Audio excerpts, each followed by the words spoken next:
we focus on helping you claim what's rightfully yours, your health and your freedom. We explore the three main areas of health: the physical realm, the biochemical realm, and the mental and emotional realm. We also explore all the areas of lifestyle we can find that will help you live more abundantly, regardless of where you're starting. And remember, in life, you'll either make excuses or create results. You choose. I'm your host, Dr. Josh Hant, and I'm glad to be with you here today. Make sure to head on down to the show notes and click on the link to join our tribe of human-powered life heroes, where we'll update you on new shows, events, product launches, and so much more. Now, it's time to enjoy the show.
All right, so here we go. 3, 2, 1.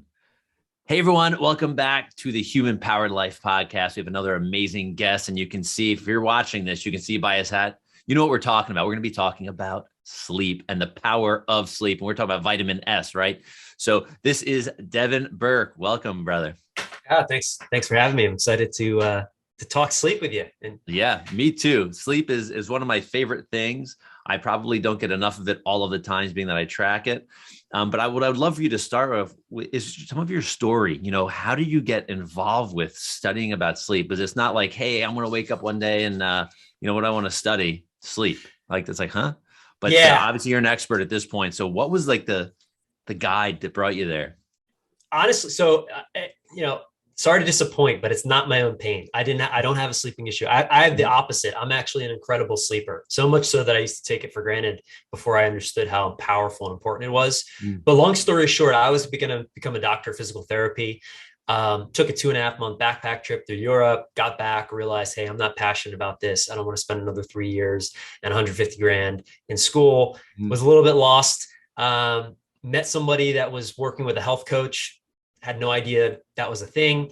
Started to learn about health coaching and holistic health. And that really got my interest. So I went back to school for health coaching and nutrition. And then it's been like a more than a decade long journey of learning. I call them now mind body technologies from different psychologies, physiologies. And eventually that led me to work with a lot of high performers and very successful people running multi-million-dollar businesses, running families. You can imagine these people have issues often with sleep. Yeah. Didn't know anything about sleep. Someone was having an issue, looked into it, wasn't really excited about what I found, which was sedatives, which are addictive and dangerous.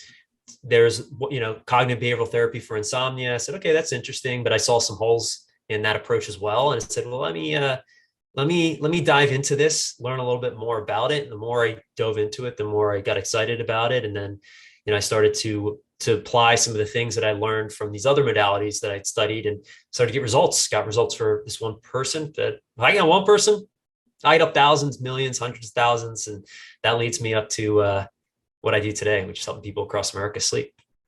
Very cool. So in your journey, well, you saying you didn't ever have a problem, which is awesome. But in your journey, like learning about sleep, and was there like an author? Was there like a scientific journal? Was there something that you're like, I got to learn this. Like I have to understand this principle specifically because I know this, maybe this one little thing is going to drive people to have better sleep, or is it more complex that you kind of dissect, each human that way? Yeah, I mean, it was honestly one of the most impactful books that I initially picked up was Matt Walker's Why We Sleep book, which he just lays out so clearly the negative impact of sleep deprivation and how big of an issue it is. Just so cleanly and clearly. A lot of other books that I was researching and reading and courses and things were very scientific, not really tangible, and a lot of common sense. I was like, there's got to be a little bit more to this. And so his book really was a pivotal point for me to really get even more inspired around helping people solve this. Okay. And yeah, and that led me to also studying a lot around, the psychology of this issue. Like when we work with people, we take a very systematic approach, and we start with the psychology of it, then the physiology, and then the environment, because we found that it's not just, there's not a silver bullet. If you can address the physiology, but if you're not addressing the psychology or the environment, you're not going to get sustainable results. So over the years, I've learned that the approaches and the techniques you use throughout the system and what order those approaches are addressed in makes a difference as far as the outcome and sustainability and results. Okay. So it's not, I want to say cookie cutter, but like there's become a platform that you've built that, organizes the three pieces that you talked about into I'm not sure if it's linear, but you can go in this general direction, we're going to get predictable results. It is linear. Yeah. And it actually matters. Like if you start with just the physiology or the environment without addressing the psychology around it, doesn't equal the same result.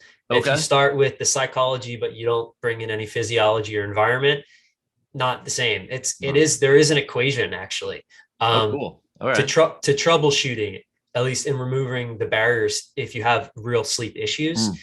And so when I talk about sleep, I like to just also be very clear on there's different buckets of people that have sleep issues. There's the really advanced insomniacs. Then there's like this huge bucket of people that just don't prioritize and protect it. They don't really understand how important it is.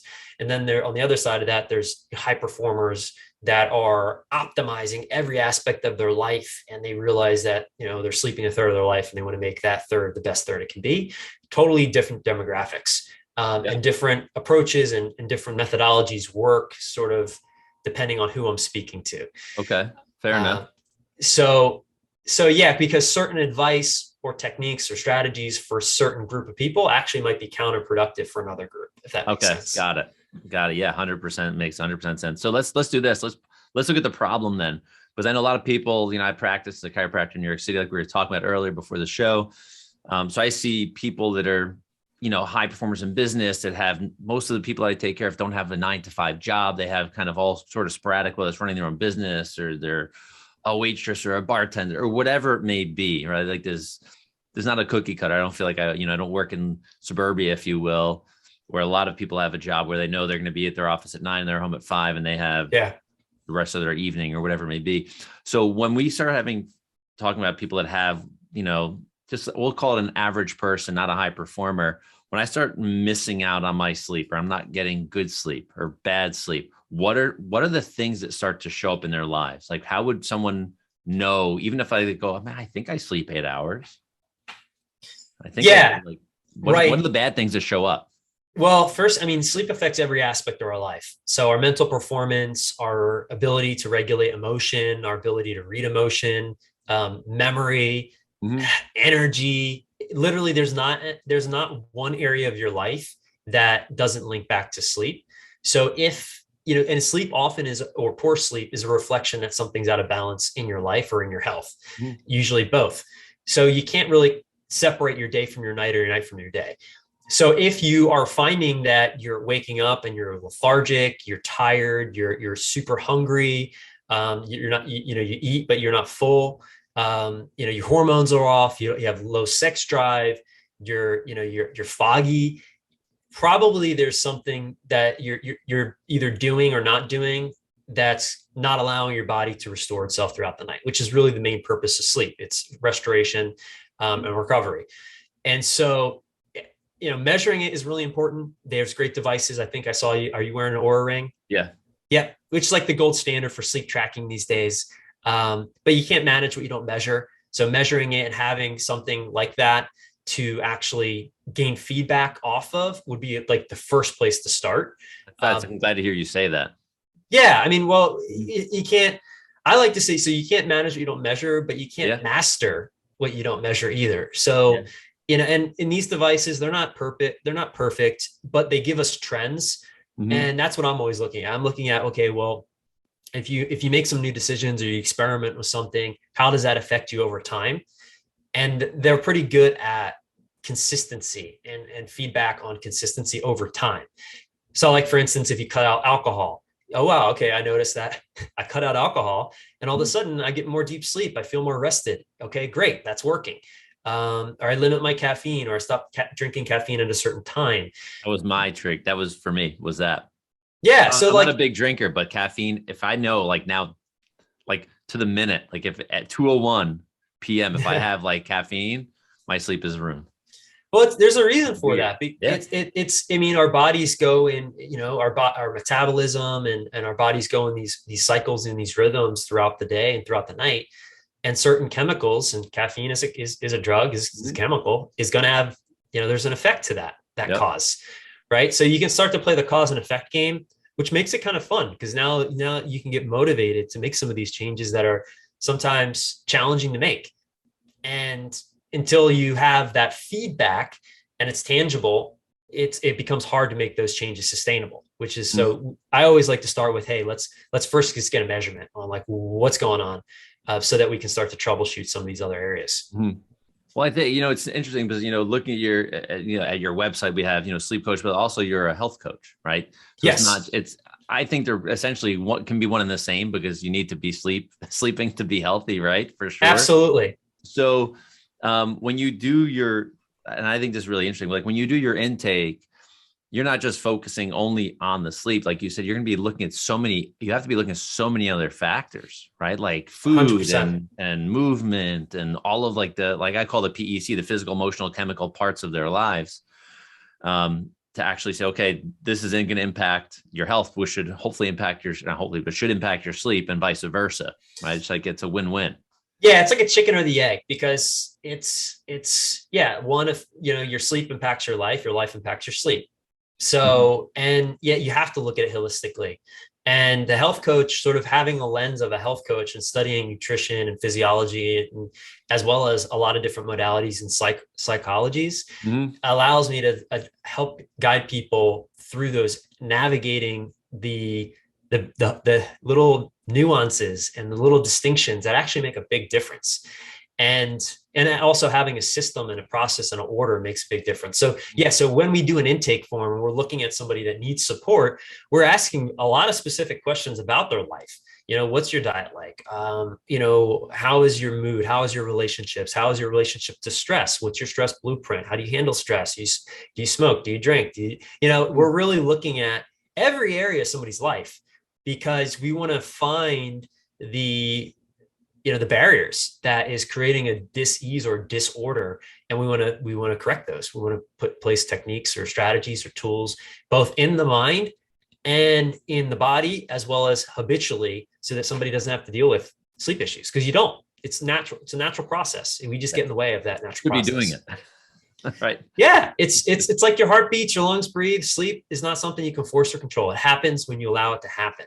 We often just get in the way, either from our habits or the ways that we think or things we believe, and just our underlying patterns. I at the core of it, I'm a pattern recognition master. And I've identified a lot of patterns that keep people from sleeping. And then we just help them re-engineer those patterns so that they can sleep. Okay. So what do you find? I know you mentioned, what is it? It's environment, the psychology, and what was the other one? So it's psychology, physiology, and then environment Physiology and in that environment. order. Yeah, in that Okay. order. Okay. All right, Devin. So what I really want to focus on initially here is with this conversation on sleep is, people that have bad sleep, what are some of the environmental factors? Because a lot of times, as humans, like things that are tangible are easy for us to think about. It's like, oh, I have a phone in front of me, or I have whatever. What are some of the things, the biggest environmental things that ruin sleep? Yeah, we totally can start there. So this is sort of inverse of how we work with Yes. clients, but let's do it because this is, well, this will make more sense when we get into it. So some of the easy ones that most people are already aware of, that but they still do. Well, first and foremost, alcohol and caffeine, right? Okay. So we know, so there's two systems that control sleep: circadian clock and also sleep pressure. So caffeine, so the sleep pressure system, essentially this neurochemical adenosine builds up in our body and creates sleepiness. Caffeine blocks that, which is, it creates sort of this artificial energy. Half-life of caffeine is about 6 hours, in your system for 12. So we know that caffeine, too much caffeine, and caffeine at the wrong times is absolutely going to affect your sleep. Hands down, it's science. Even if you can have an espresso and fall asleep, you're still not getting into the deeper stages of sleep because you're playing with that system. So let's kind of just start there. Okay. Very common. A lot of people love coffee. You don't have to stop drinking coffee. Just time it and make sure that you're having it before 1 p.m. Unless you're a really, slow metabolizer or fast metabolizer. Kind of knowing how you metabolize caffeine is also another hack, if you will, is then you can kind of play with your timing there. But at 4 p.m. coffee, not a good idea. It's going to wreak havoc on your quality of sleep. So that's number one. Alcohol, another very abused, common, social accepted, thing that we do is we drink alcohol. We drink wine, we drink beer, we drink tequila, whatever, and we often drink too much.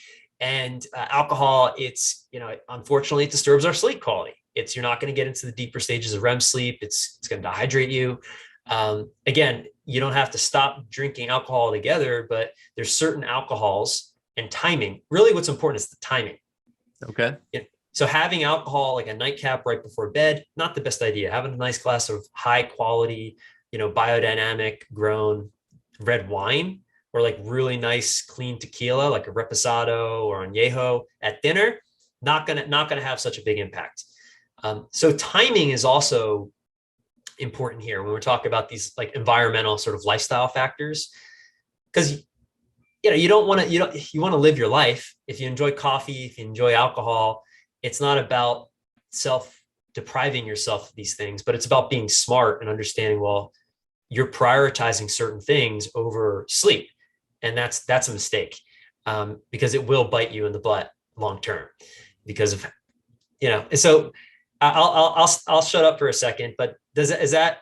No, that's like, those are like two biggies. And I can agree. I'm not a big drinker, but I know, like, we just went out the other night for my wife, like her birthday's coming up. I went out to this cidery by us called Angry Orchard. You probably, I know of it. Yeah. We went and we had some ciders and blah, blah, blah. Yeah. My sleep that night sucked because I don't drink much, and it has a huge impact on my sleep. Dr. Josh, I'm right there with you. I was at a wedding in Miami over the weekend, and these Miami weddings, they run late into the night, and I'll tell you what, the next day, cognitively, I was a wreck, like forgetting things. I was like, wow, some people actually, like, I don't know how people do it. Yeah. Like, and depending on how sensitive you are to certain things and how, dialed in your nutrition and your lifestyle is, it'll probably have a bigger impact on you. Yeah. But yeah, it throws you off, and you can get away with it once in a while, the Angry Orchard for the wife's birthday, the wedding for, college friend. But if you're doing it consistently, it's gonna take its toll for sure. Yeah, and I can tell you, maybe not to like the past 3 or 4 or 5 years, I would never have noticed it until someone brought something to my attention. Then I started to look at sleep a little more, and I started to, like, I'm like, holy crap, my sleep is bad. Yeah, and the thing about alcohol, it's a little bit tricky, is it does have like a sedating property to it. So it does relax you. And if you're relaxed, there's a higher chance of you falling asleep easier. But unfortunately, that sleep is not as high quality. Hey, we're giving you a short break here where you can head down to the show notes or lifestylelocker.com and join our tribe of human-powered life heroes. You'll be the first to know about new shows, events, product launches, affiliate specials, and more. And now, back to the show. You're not getting into these deeper stages of sleep, and you're dehydrated, and it's throwing off your body temperature regularization, which is really important when we're talking about sleep optimization. So those are the two biggies. And then we can talk about, your physical environment, like your bed, your bedroom, what that looks like, air quality. Let's go into it, because I think these are all important things. People are going to ask questions. So I think let's answer them. Yeah. This is it, right? Yeah. So let's talk about the bed and bedroom. So first and foremost, let's just get clear. It's the bed. It's the most important room in the home, and the bed is the most important piece of furniture that you own, hands down. Mm-hmm. Why? You spend a third of your life on it, and it impacts your sleep, which impacts every aspect of your life. So real basic, simple sort of sleep hygiene: cold, 65 degrees to 68 degrees, depending on, your how you like to sleep. It's pretty cold. Dark, blackout shades, because light absolutely affects sleep quality. And quiet. So, if you live in the city, like, you treat a lot of people in New York City, having a noise machine or a fan or some kind of, something to kind of drone out other noises, would be beneficial for sure. Even lighting in your bedroom. I'm not talking about just like, your windows, but the lighting that you have on while you're getting into your bed, like a salt lamp, something that's, incandescent bulb, no fluorescence, no like crazy bright wallpaper or paint. Like, colors make a difference. Having like hues of green or blue, soothing types of colors versus like busy wallpaper or like bright red or something like that. Again, anything that's going to create hyperarousal stimulation, you want to get that out of the bedroom. Clutter.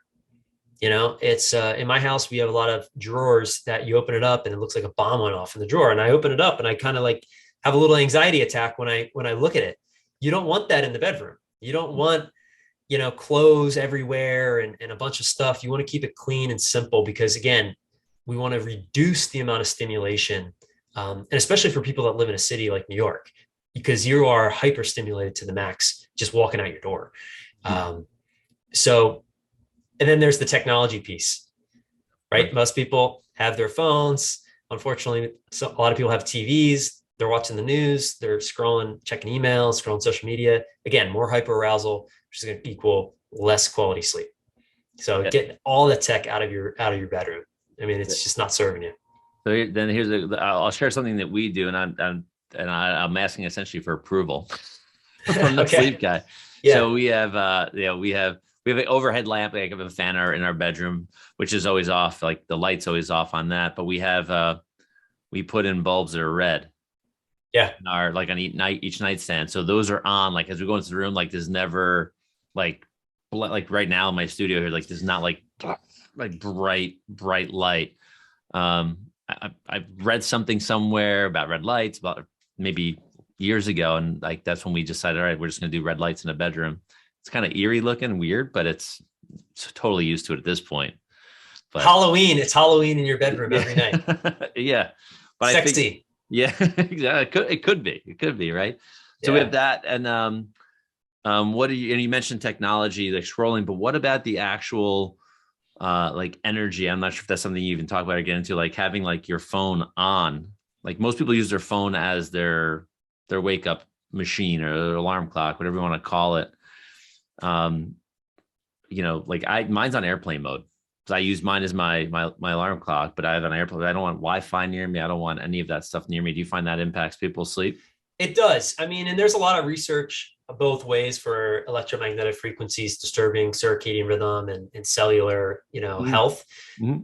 Why risk it? I mean, whether it's harmful or not, why wouldn't you mitigate it? Simple. Turn your airplane mode on, get a simple timer, $10 on Amazon, shuts off your Wi-Fi, at 12 o'clock. So you're not getting blasted by that.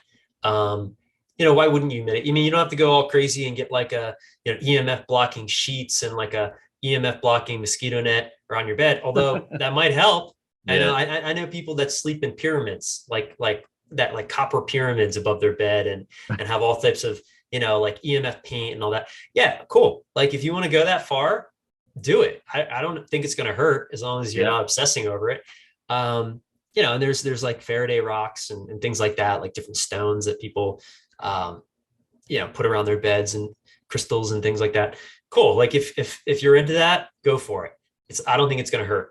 But I mean, it is physics. If you think about like, hey, we're energetic beings, we're magnetic beings, and then we have these frequencies that are flying around, some of which are new, that are going through us. So why wouldn't you mitigate some of that potential harmful effects? I figured I'd ask. I'm kind of one of those weird guys, and I'm all for like getting the best sleep. So I'm gonna do the best that I can, right? Like obviously, I don't live on a bed that's made of like natural stone or raw wood that's got no finish on it or anything like that. But I would consider it, but we don't have it. Right? Like I live in a house, like a modern house, right? There's paint, there's insulation, and there's all sorts of chemicals and whatnot in there. But you do what you can. Yeah, it's important. Well, here's the thing: if you're a hypersensitive person, and some people are, there's people that are hypersensitive to frequencies. There's people that are hypersensitive to smells because of liver toxicity or other toxicities in the body. If that's you, then you should have a mattress that doesn't off gas, and they're available. You should have really good HEPA air filter that's filtering out particles and things like that. So you got to know yourself, and so again, depending on the mattress, your mattress should be supportive. There's a lot of different types of mattress. The technology in mattresses has exponentially, taken leaps and bounds forward. You can get mattresses now with technology in it, where it's heating up and cooling down and waking you up and all this stuff. It's wild. But the best mattress is one that helps regulate your body temperature and is supportive, spine supportive. So some people like to sleep in a mattress. Some people like to sleep on a mattress. In a mattress would be more like a Tempur-Pedic feel. On a mattress would be more like a spring or latex-based mattress. So knowing sort of your own preferences and what's important to you should dictate your decisions on what type of mattress you have. Okay. The lighting, the reason the red light works, and that's great that you're doing that, is because you think about it, 100, 300 years ago, candlelight, we were sitting around fires, sleeping outside. It's like the red light is good. We don't want these fluorescent LED bulbs blaring in our eyes late at night. It's just the blue light is not what we want. It's a form of stress. So even lighting positioning, like having, like you said, you don't turn on the above light, which is great, because that's a direct hit into the eyes if you're laying down. So having like lighting up like the corner of your room, or kind of turning the bulbs away from you, like all these little things you can kind of play with, make an impact, because everything is input. And so the more we can adjust the inputs to create a higher output, in this case, better sleep, the better off we're going to be. And there's a lot of levers you can pull in order to do that. Of course. So we did some of the physical, we did some of the technology. Said I don't know if you want to touch on all like the different like pieces and how they can impact. Yeah, I mean, so as far as kind of moving in reverse here, we talked sort of mostly about the environment, and then your physiology. What's good for your health is good for your sleep. So I'll just leave it at that. So making sure you're eating the right foods at the right times, staying hydrated, moving your bodies in the right ways, in the right times. Again, timing is really important when we talk about sleep, because our circadian clock is one of the systems that control sleep, right? So making sure that those boxes are being checked, it's absolutely going to play into your physiology. Making sure you're out of pain, because what's interesting is, Dr. Josh, is that pain perception is increased by 20% when you're underslept. So getting out of pain, like seeing someone like yourself who can help mitigate that pain, get people out of pain, is going to massively improve the quality of sleep. Yeah. So dealing with that. And then we move to the psychology. And this is actually my favorite part of this puzzle, because this is what I call the unseen. And this is where most people just get confused, because we're really good at what's tangible, what we can see in this, reality that we live in. We can't see our thoughts. We can't see our beliefs, but our thoughts and our beliefs impact our sleep drastically, more than people ever could have realized. And a lot of this is mental, emotional stress. It's stress. People actually, the people that we support actually they have anxiety about their sleep. They get anxious about sleep. That's actually a thing. And believe it. So really understanding your own psychology, understanding your we call it a stress blueprint, like how you deal with stress, what are your current patterns that you deal with stress, and then getting the support and the tools and strategies to mitigate that stress psychologically, mentally, emotionally is tremendous, because sleep and stress are bi-directionally linked. The more stress you have, the less you sleep. The less you sleep, the more stress you experience. So, we can get into like really deep into that if you want, but I'll let you kind of guide this where else you want to go here. I think that's super important, and I think just, I've done this on past episodes, like, years ago with other guests, we talk about pretty much similar things in chiropractic, those physical, emotional, chemical stressors that impact your central nervous system, which impact every single part of your life, your human experience. And, I talk to people about they're like, well, how does my thoughts impact what I'm looking at on that X-ray? And I'll just do it with you, but I think this is just maybe a new way, maybe with your clients to think about this, but like my thoughts and my sleep. Come on, Devin, really? Yeah. Right, so I'll clap, I'll just a real loud clap. I won't do it on the mic here, but I'll clap really loud. They'll do like a little jump. And I go, I didn't put my hands on you, but I just changed your whole physiology. I bet your heart's beating faster. May even have little sweaty palms for a second or whatever it may be. And I go, so without hands on you, we just changed all of your physiology, made hormones pump, adrenaline, all this stuff. And then you realize I was just being a jerk, and you calm back down to normal. That's healthy. But what if you live that in a chronic way? Is that healthy, or is that good or bad? You're like, oh, that'd be terrible. I go, it's terrible because it shuts off organs and turns on muscles. And we go to the whole fight or flight response with them. But the chronic version, like, holy cow, it impacts everything. I go, you're 100% correct. Yeah. So that's, for sleep, huge, right? What you put in your mind before bed, all of those things are huge. Yeah. Your mind essentially controls the body, right? So if you're thinking negative thoughts, if you're, suppressing emotion, that's going to have an impact. You're going to store that as a charge or as tension or pressure, however language you want to use, in your body. There's a great book, The Body Keeps the Score. I forget the name of the doctor who wrote it, but he talks about trauma and how trauma leads to disease. Dr. Bernie Siegel is another one that has shown, cancer with emotions.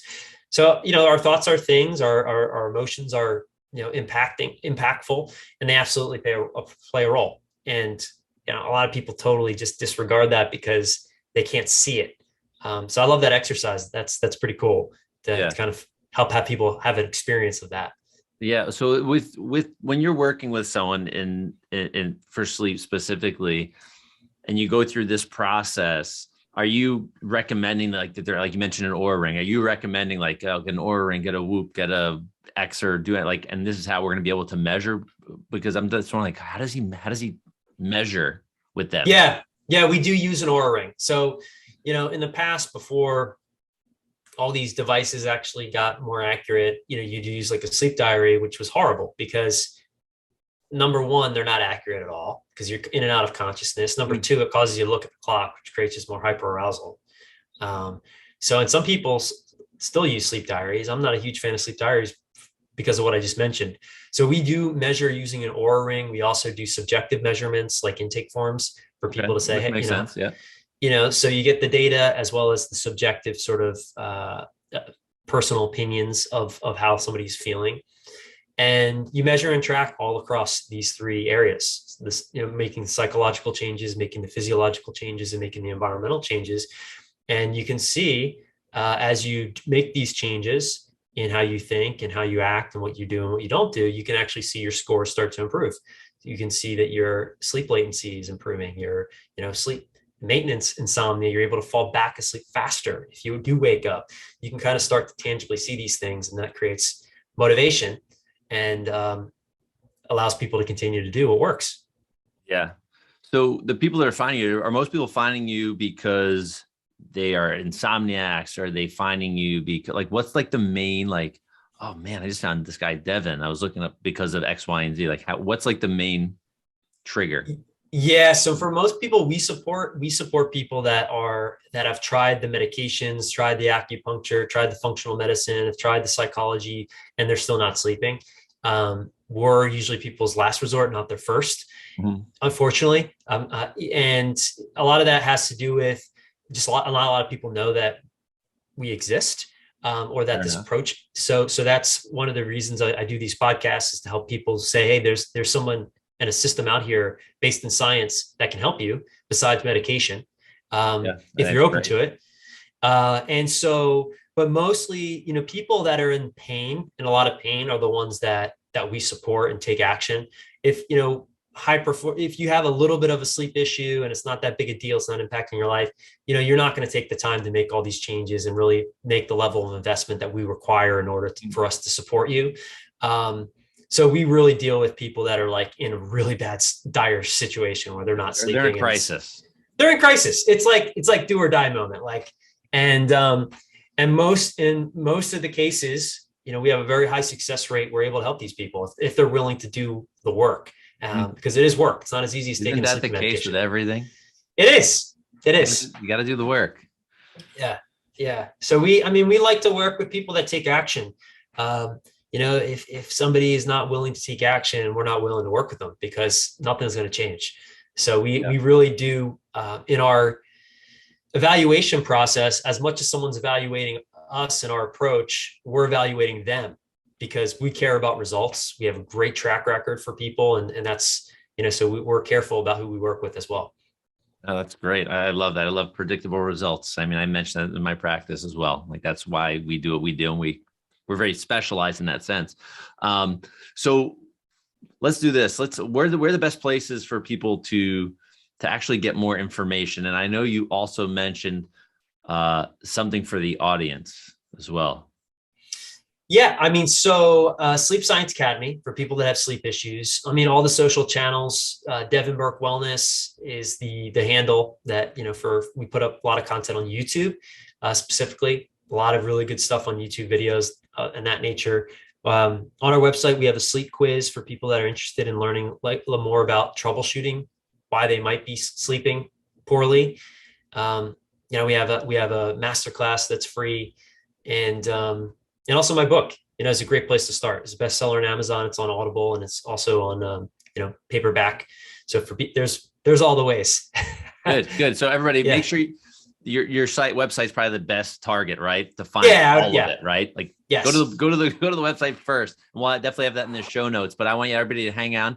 Because if this is exciting to you, if you're not watching this on video already, scroll down the show notes and you will get to see the rest of this fun conversation that'll be happening just in a minute. All right, y'all. Devin, thank you. This has been awesome. You're welcome.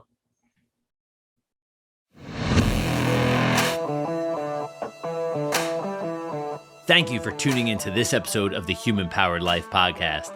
Make sure to head over to lifestylelocker.com to check out all the details on the show and to watch part 2 of this episode, which is only in video format. We also have this audio portion in video format if you want. Once again, I'm your host, Dr. Josh Hant, for the Human Powered Life podcast, and I'm looking forward to staying connected with you as a Human Powered Life hero. Remember to join the tribe, and we'll see you soon. Bye-bye.